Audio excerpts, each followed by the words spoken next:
Ladies and gentlemen, welcome to Jordan and Drew, the Sports Crew, episode 35, just 15 episodes shy of episode 50. That's going to be big time when we get to 50 and then 52 for our 1 year anniversary as well. Big things coming for Jordan and Drew, the Sports Crew. We thank you all for joining us on this beautiful journey we started so many months ago.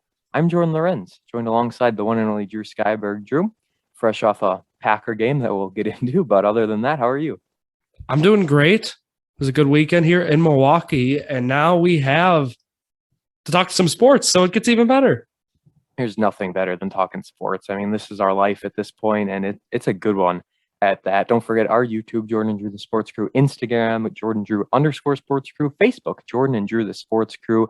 A lot of content coming your way. Yesterday, my UFC recap was up. I talked about UFC 268, which had some bangers in there. Talked about UFC 267, which happened last week. It wasn't an actual pay-per-view, so I didn't get into a full recap for it, but I just talked about that in this most recent one. And then I talked about Canelo Alvarez and Caleb Plant as well. Undisputed super middleweight title fight. A lot of stuff happened. That was like almost a 30-minute recap. So one of the deep dives, one of the longer ones I've ever did. Hopefully you guys do enjoy it and maybe get some new fans or get some new eyes on the product. And other than that, we got to figure out the schedule for this week, right? This Wednesday, it's going to be Mary Satori. I interviewed Mary. That interview's done. It's in the books. Ship season recap. And then we talk about just kind of Mary's high school career, 4 years on varsity. And then next year, Minnesota Duluth is where she'll be playing college volleyball. So that'll be fun. And then what else do we have coming up this week, Drew?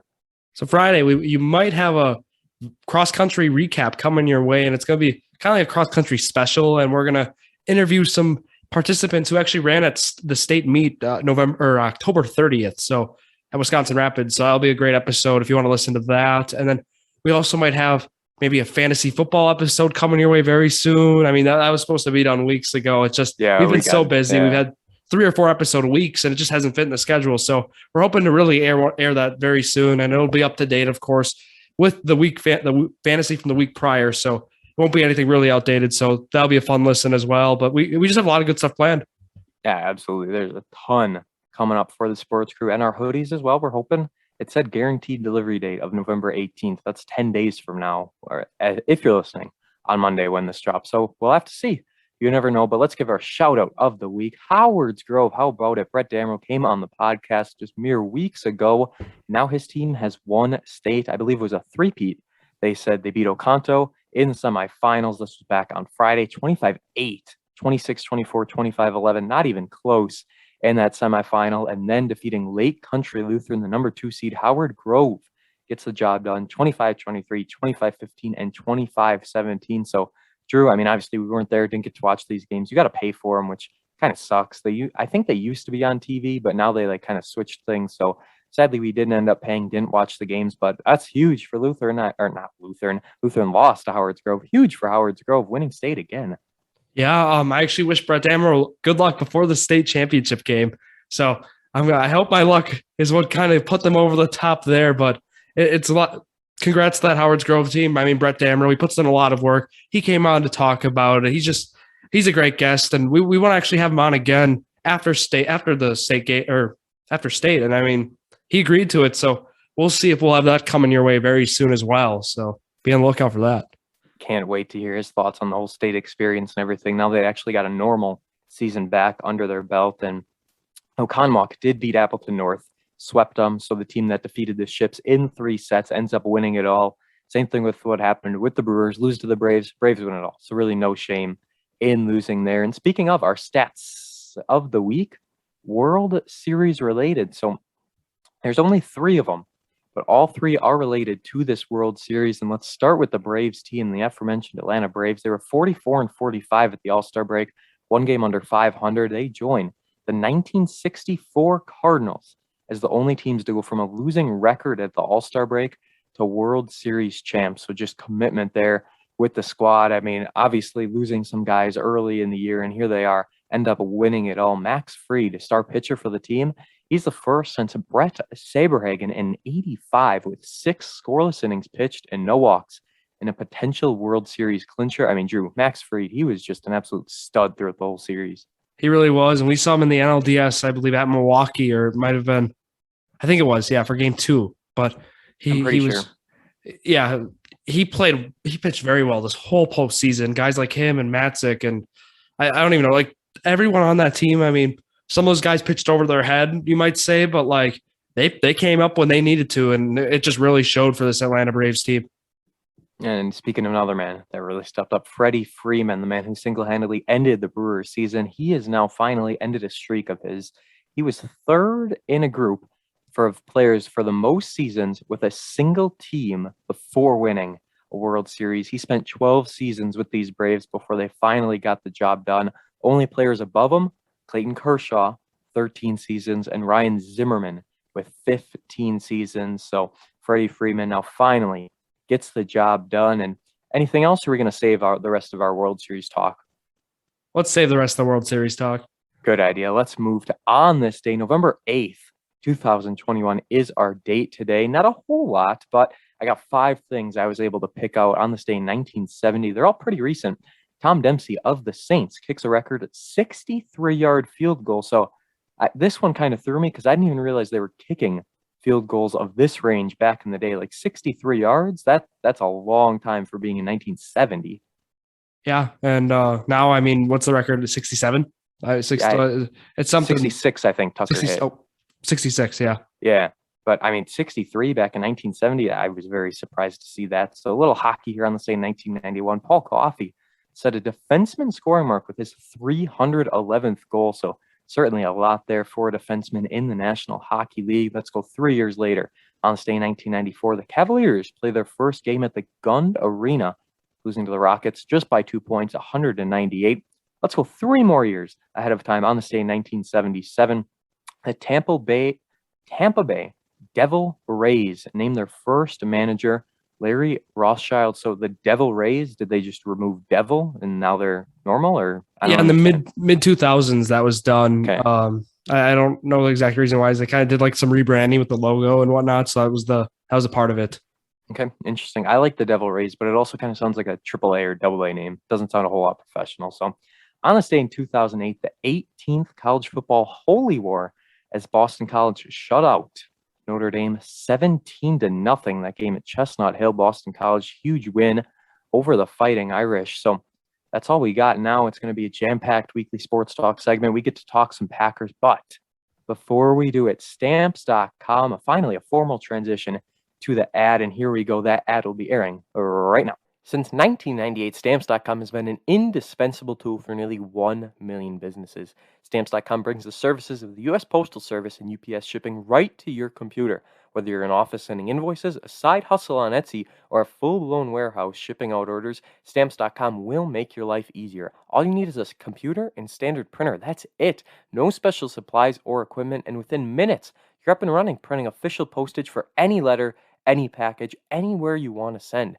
You'll get exclusive discounts on postage and shipping from USPS and UPS. Once your mail is ready, just schedule a pickup or drop it off. No traffic, no lines. Cut the confusion out of shipping with Stamps.com's new Rate Advisor tool. You can compare shipping rates and timeliness to easily find the best option. Save money and time with Stamps.com. Guys, there's no risk, and with our promo code POD, you'll get a special offer that includes a 4-week trial plus free postage and a digital scale. No long-term commitments or contracts. Just go to Stamps.com, click on the microphone at the top of the homepage, and type in POD. One more time, our promo code is POD at Stamps.com. Never go to the post office again, thanks to Stamps.com. Special thank you to Stamps.com once again. We got renewed for the month of November. Partnership can continue. Go on to the website, go on to the webpage, use that promo code POD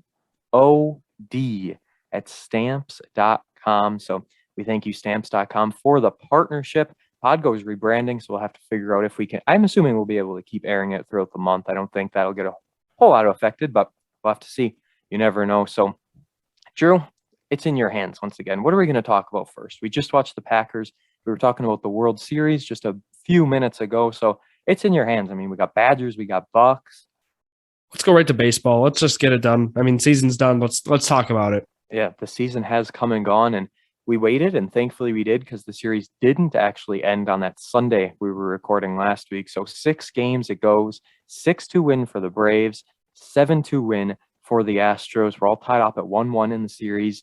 And the Braves wins game 3 and 4, 2-0 and 3-2. Astros come back in game 5, but then a 7-0 clincher for the Atlanta Braves. Drew, how much of the series did you get to catch? And overall thoughts at the end of the day? Braves in 6, as I predicted, and I have won the Brewers Prediction Challenge. Okay, well, that sucks right there. I mean, losing the Brewers Prediction Challenge, but this World Series for me was interesting. I caught a couple games. I could have watched more, you'd say, and I just feel like a lot of people, this was a World Series that was not watched a lot. I mean, it's actually the average audience, it's down 2 million compared to usual 162 game season World Series. It's down 2 million compared to 2019, which says a lot.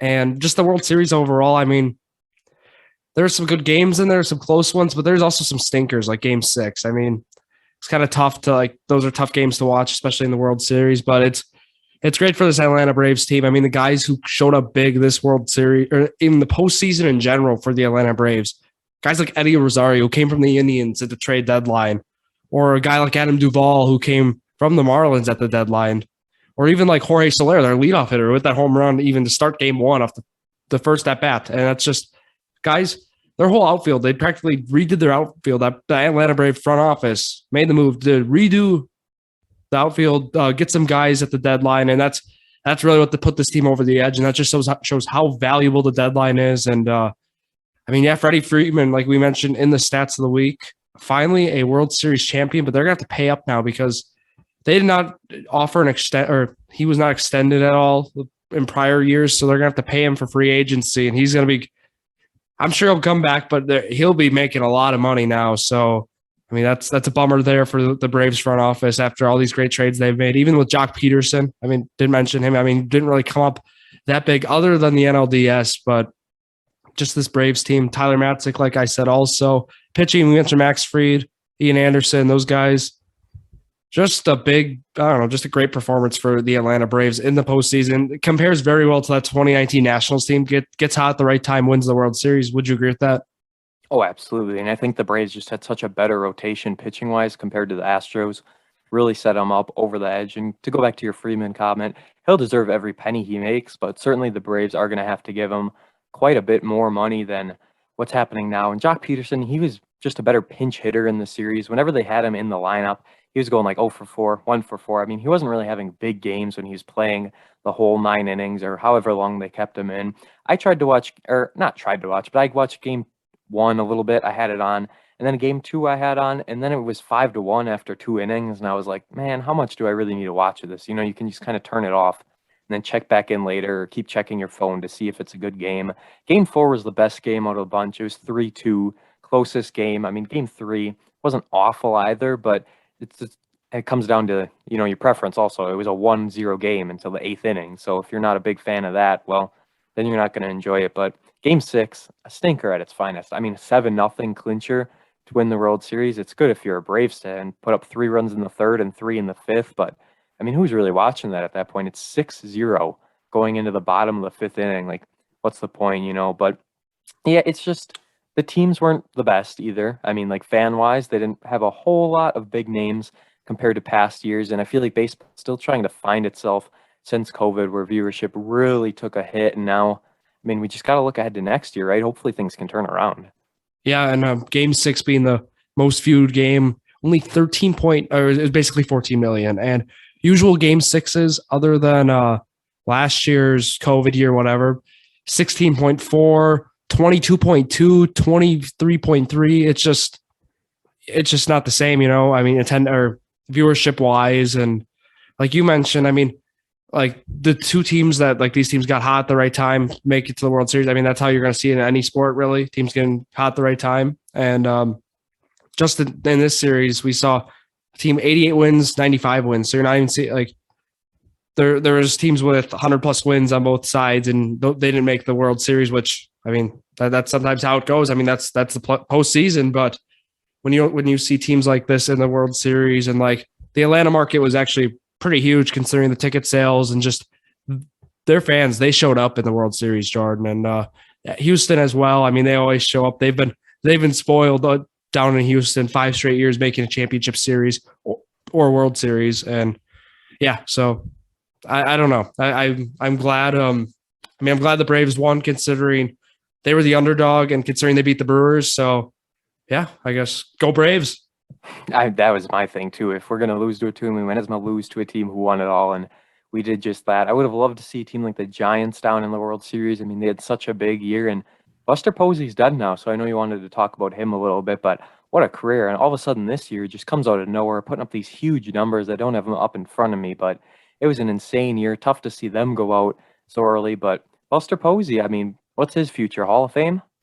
Yeah, you bringing the Hall of Fame thing up, I think of the Hall of Fame episode with Gary Maselli, of course, that we did. And based on catchers who have made the Hall of Fame, got the numbers up. 44.9 career WAR, OPS plus sitting at 129 for his career, 140 in 2021. With his longevity and kind of like how his resurgence this year, champion, MVP, yeah, he'll make the Hall of Fame just fine based on guys who have made it before. We always mention, who is it, Harold? We mentioned Harold Raines or Tim Raines. Yeah, no, Tim Raines it is, sorry. Tim, yeah. Yeah, we mentioned him making the Hall of Fame, which is kind of interesting. So I think if he made it, I think anyone can make it. Of like, if you're good or great, and I think Posey being a catcher, he'll be in just fine. I don't know about first year, but he'll make it in. Yeah, and like you said, the longevity thing too, for how long these guys are in the league. That's the thing with baseball, is you can play it a long time if you're good and you're consistent. So I assume we'll see him in there as well, but it's just a matter of time at this point. Oh, sorry, I meant Harold Baines. That's the guy. It is Harold. Just had to do. I knew it was some hair. I knew it was Harold or Tim. It's Harold Baines. That's who we're talking about.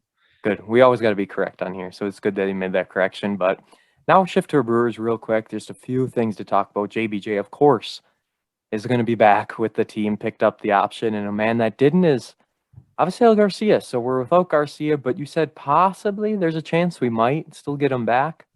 Yeah, I think obviously Garcia, there's a chance, like you just mentioned.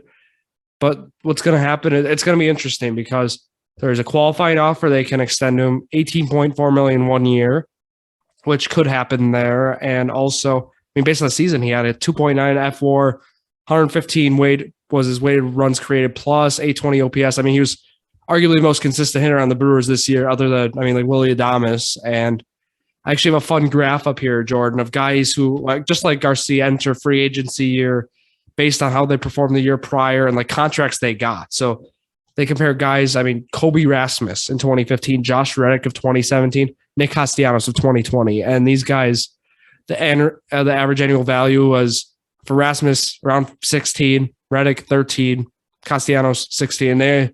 Their WAR compares very similar to Garcia. So you can estimate him, if he wants a long-term deal, he'll be getting in between probably like 13 and 16 million, even based on, it depends on how the market goes this year, but it could even be up towards the 16 that Castellanos got in 2020. So I think what's going to happen is there's going to be some team out there that's going to offer him a 3 or 4 year deal, kind of like with Castellanos, and maybe some opt out after 2 years or something. But if the Brewers are willing to do that, I mean, Garcia said he's willing to come back, but it just depends. Honestly, the Brewers are willing to offer him that long-term deal to give him kind of that stability on this team and that safety as just for himself. So, I mean, would you be interested in having Garcia back?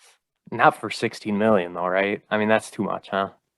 Yeah, I don't know. It's tough because, I mean, that's kind of how much you're gonna, like, they're paying JBJ $9.5 million. It's like that's an outlier though. I don't even count that anymore. It depends on how you want to go about this. It's baseball money we're talking too. So very true. That 16 million is actually, I mean, that's pretty hefty for one player. Uh-huh. And I'm still shocked. Kobe Rasmus got that 1 year, $15.8 million. That's interesting to me, but that's insane.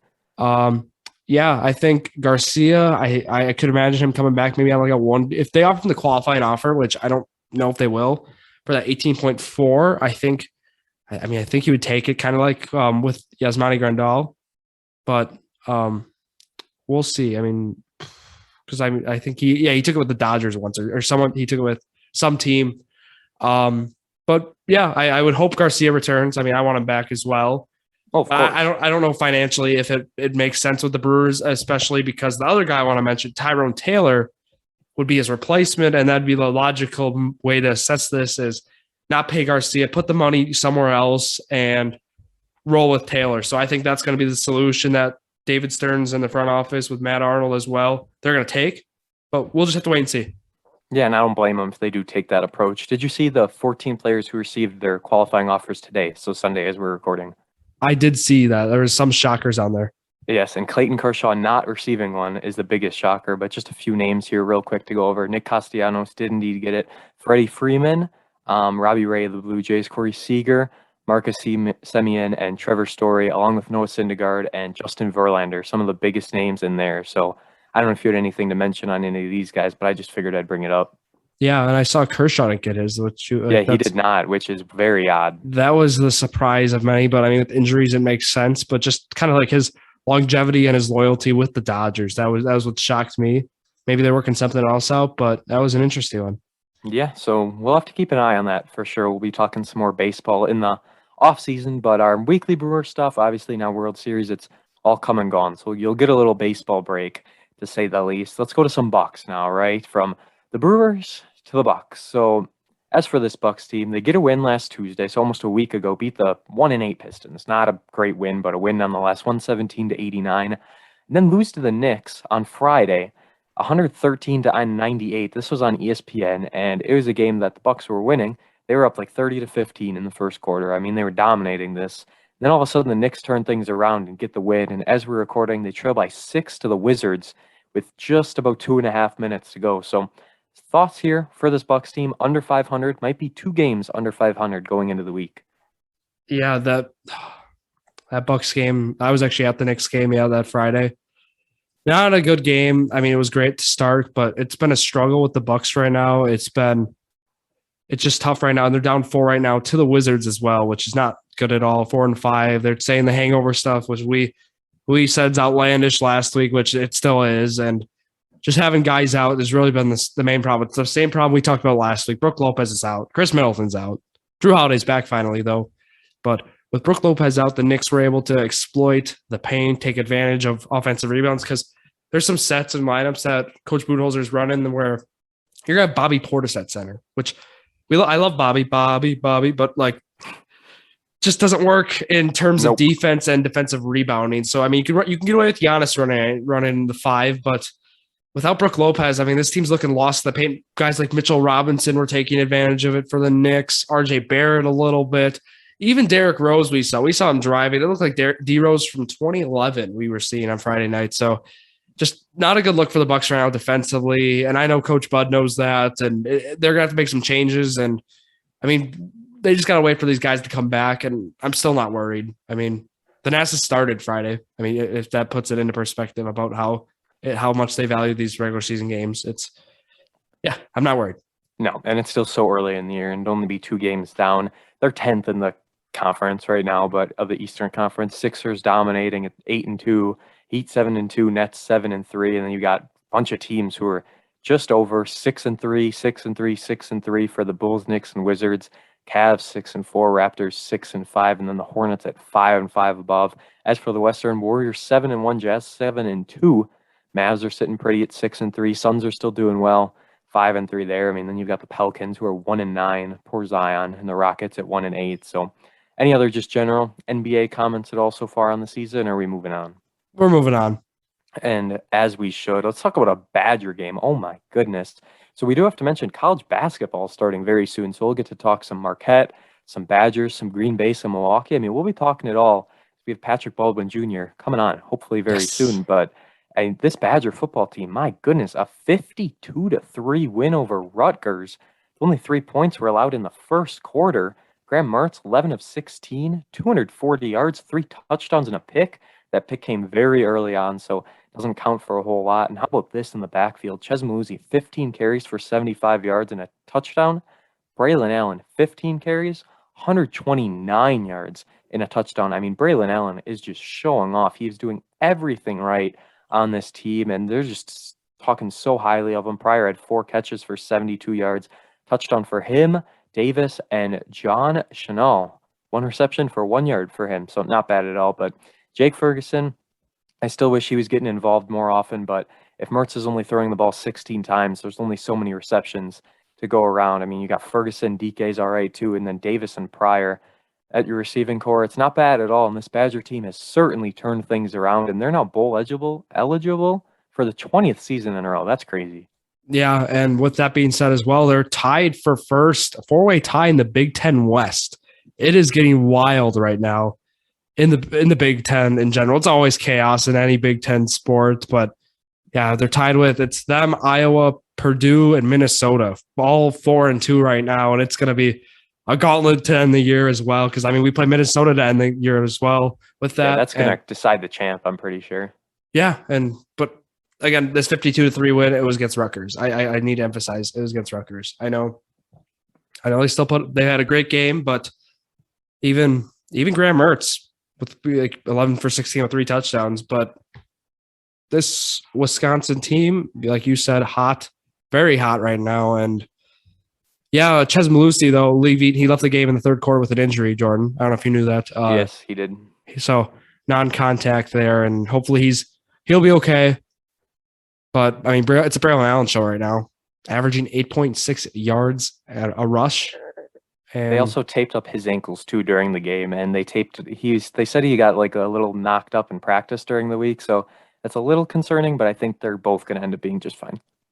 Yeah, I agree. And the next week we got who is it again? It's Northwestern and then Nebraska before Minnesota. That's who it is, and they're favorited, like we talked about last week. Good chance they can win out basically, and that'd be cool if they can get into the Big Ten title game. I think they got a shot. I mean, I think they're going to win the next 2 games at home, and then they travel to Minnesota.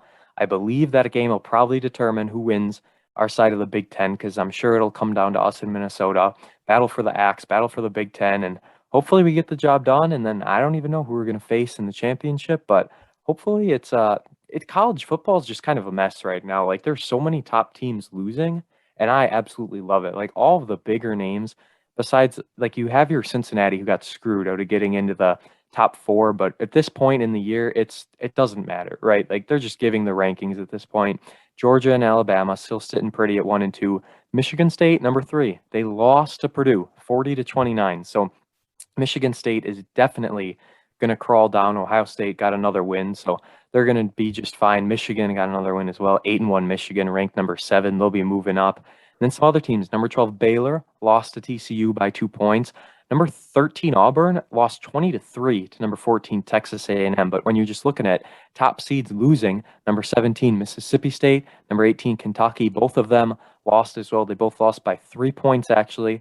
Then we know Minnesota lost. They got upset 14-6 Illinois, and that's a Minnesota team now that the Badgers play in a few weeks, as we said. But with all these teams losing, Badgers get to move up in the rankings, and then the top 4 gets interesting because it's going to stay Georgia, Alabama 1-2. Oregon will probably go from 4-3, and then Ohio State, I would assume, would go from 5-4, but Cincinnati is going to still be stuck at 5. It seems like everyone will just move up 1, but it's getting interesting as we move ahead in the college football season. It's always a fun discussion that teams get screwed and stuff, and we should have a bigger playoff, and we've talked plenty about that in the past. So let's move on to the Pack. Go Pack, go. No, 13-7 loss to the Chiefs, but honestly, so like the Packers didn't play the best. We all knew that coming in, that they had Jordan Love starting, first career start at Arrowhead, wasn't going to probably end the best. I had very low expectations coming into this game, and the Packers actually were below my bad expectations already for a while. Missed kick by Crosby, not his fault. It was a bad snap that couldn't get turned around, and then the wind just completely shifted the ball over. Blocked kick, again, really wasn't their fault. The snap was high, so we had to adjust it. Kick, boom, blocked. The muffed punt, which gets challenged, went off the leg of Rodgers. Chiefs are able to take that in for an easy touchdown, and they were down 13-0 at the half. Nothing was going right for this team, and finally in the fourth quarter, Jordan Love turned it around, but just too little too late. He threw a pick with about 5 minutes left as they were around the 30-yard line, charging down. It was a one-on-one. He just threw it up there. Why not at that point? Jordan Love finished 19 of 34, 190 yards, 1 touchdown, 1 interception. His touchdown was to Allen Lazard, who made a beautiful move, just kind of ducking down, and then basically went in, made the most of his only catch of the game. But big story of the game was, I would also argue that the rushing of the Packers wasn't the best. Only 12 carries for Jones and 8 for A.J. Dillon, 53 yards for Jones and 46. I don't understand why we didn't run the ball more, but Even with Jordan Love, he rushed 5 times. The big story, though, was the Chiefs blitzing. I believe they blitzed on 18 plays in the game, which is absurd. I mean, the amount of pressure they were sending, and this isn't just a 4 or 5 man, they were sending 7 guys at Jordan Love. And with a rookie quarterback, that is a recipe for success, and it worked for the most part at the end. Love got the best of him one time, but man, this Chiefs defense was just ferocious, and they were sending everyone. Jordan Love had no time to do anything. Yeah, he was, I mean, during the game, first start of his career, I mean, that's what you would expect Andy Reid and the Chiefs to do. Send 7-8 guys like you mentioned. And yeah, Love didn't look, I mean, he looked okay. I mean, didn't look great at all, I'd say, but like there were some moments, there were some good moments he had, I would say, but Aaron Jones and AJ Dillon only rushing for combined 20 times kind of blew my mind. I would expect a lot more considering the circumstances, but oh well, it's a regular season game. So they're still 7-2, looking good for the playoffs. It's this game in the grand scheme of things doesn't mean much other than the aspect of this could be one of those games you look back, shake your head. Maybe if Rodgers didn't have COVID, whatever, for like that bye, because as we know, the playoffs for the NFL this year, it's crazy with the expanded playoffs. So I'm not worried though about this Packers team. And Randall Cobb, I mean, he 3 receptions, 50 yards. He looked pretty good in the plays he had. He's been a great addition to this team, re-addition, I should say, to this team. And AJ Dillon out of the backfield, 4 receptions, 44 yards as well, was intriguing to me. Having a 21-yard reception as long as well during the game, which was a nice catch as well. Anything else, Jordan? I think that it was interesting that Love and Cobb had the best connection out of the bunch. Like, he missed Adams a few times late in the first half, and they were like bad too, just complete miscommunication. So Love to Cobb might be interesting, but I don't really know if Love is our future quarterback. I'm not concerned at this point. It's one game, it's one start, and I feel bad for his mother, who they gave the absolute worst seats in the house. They showed a clip of her and Love's girlfriend. They had literally the rosy nosebleeds, top corner of Arrowhead. It's like they did it on purpose as a punishment. But Jordan Love, I'm not concerned. Like you said, though, it's just a matter of the bye, right, at this point, and now losing this game to the Chiefs, who aren't a great team in the first place at this point in the season. So I don't know. We'll have to see what happens. And Rodgers potentially will be back next week. It's another afternoon game, this one against the Russell Wilson-less Seahawks, but they might have Russ back. So that'll be interesting to see if they do or not. This Chiefs game was also the late one added. When they added that 17th game, the NFL was all over it. They're like, oh, we want Aaron Rodgers versus Patrick Mahomes. This is going to be beautiful. And then they get a 20 points combined put up from these two teams. Packers defense really stepped up. We can't say enough good things about them until Patrick Mahomes, 3rd down and 10 to ice it, just kind of rolled out of the pocket and finally found his man. So Packers D stood up very, very well for themselves against, it's still Patrick Mahomes. I don't care how poor he's been playing this year. It's still Patrick Mahomes. So we love a good Packers defense, but it wasn't enough at the end of the day. And the Wizards did indeed beat the Bucks. So breaking news at the time of recording, 101-94 is our final there. Any other thoughts on anything, or are we getting to surprise trivia? Let's get into some trivia.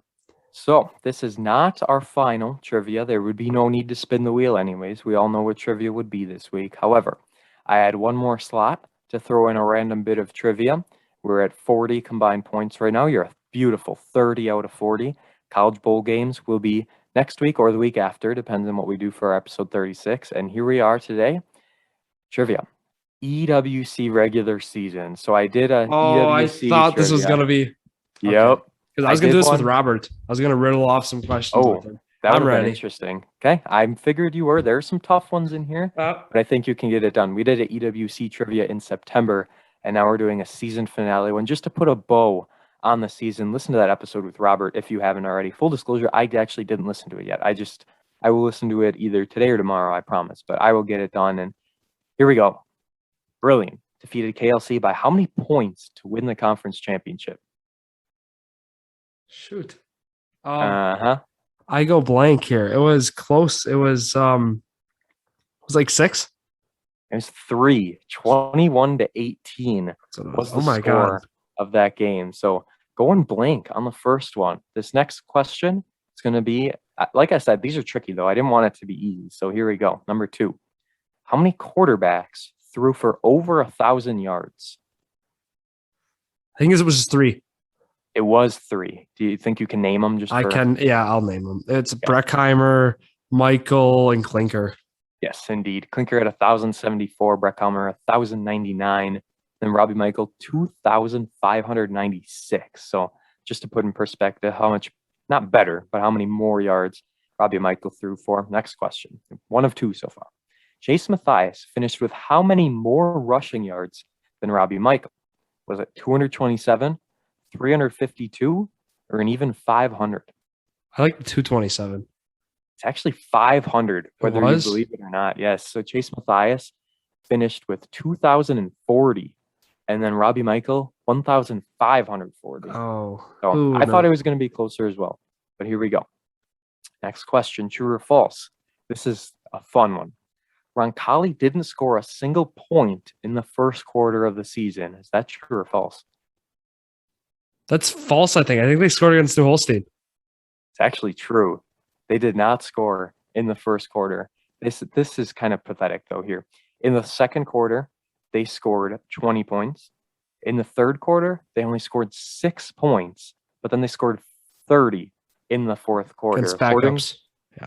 Yes, that's what the thing is at the end. That's why the numbers go up so much. But, I mean, according to Wish Sports, they didn't, and I'm going to believe them. Like, they never lie to me. They didn't score a single point in the first quarter. Talk about a slow start. And now it's true or false to end it. Here you got to put your thinking cap on the standings. True or false? 4 teams finished with a conference record of 3-4. Okay, well, let's name them. It was because TR went 4-3. That would mean it would have to be New Holstein went 3-4. Kiel went 3-4. Chilton went 3-4. So it's false then. Correct. It was. You did indeed name them all. Okay. So not bad at all. 2 out of 5 for the trivia. 32 out of 45, which is no shame in that, knowing how you did in the first 2 seasons. We will wrap it up with college bowl games to see how you did out of 50. I mean, even if you get 3 out of 5 in that one, 35 out of 50 would not be bad. So how to do with trivia here in the EWC. Some tricky ones. Yeah, it was fun. We like trivia. We love trivia. It's a staple to end the show. And here we are, all set and done. Episode 35 has been concluded. A good one. We got a lot of good content in this episode, and it's just going to be moving forward. You know, we'll be talking some Badgers. We'll be talking some Packers. We will be talking Bucks. We'll be talking high school basketball eventually. We'll be getting back into that, which is very, very exciting. And then we'll be talking some, college basketball as well. Marquette, like I said, they're going to be back, and it'll be a very interesting season with Shaka Smart as head coach. So can't wait to see how that goes. Badgers basketball, never know what to expect with the Badgers. So college basketball is back. I believe the Badgers play tomorrow, actually. So that's exciting. But that's about all, Drew. You can shout yourself out, and we're going to get out of here. Yeah, you guys know the drill. Drew Skyberg, DREWSKYBERG on Instagram and Twitter. Jordon Law _PXP on Twitter for me. And that's all we got, guys. Jordan Drew _sports crew is our Instagram. Jordan Drew the Sports Crew on YouTube and on Facebook. We'll be keeping you updated on the hoodies. We got some other fun merchandise items planned as well in the future. So thank you all for listening to episode 35 of Jordan and Drew the Sports Crew, the perfect podcast for